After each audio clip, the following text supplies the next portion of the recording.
عظيم وتركنا عليه في الآخرين سلام على إبراهيم. فيا عباد الله، قد وردت في سدد التزكية وفي سدد عيد الأضحى أحاديث كثيرة تدل على فضيلة الأضحى وأهميته وفضله وكرمه، كما روينا بالسند المتصل عن النبي صلى الله عليه وسلم أنه قال: أمرت بهذا اليوم بهذا الأضحى عيدا وجعله الله لهذا الأمة.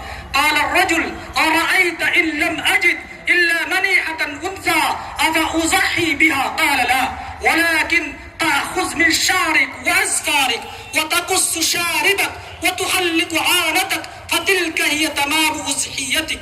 وفي رواية روينا عن عائشة رضي الله تعالى عنها أن رسول الله صلى الله عليه وسلم أمر بكبش أقرا يقع في صلاة وينظر في صلاة ويبرك في صلاة، فأتي به فضحى به.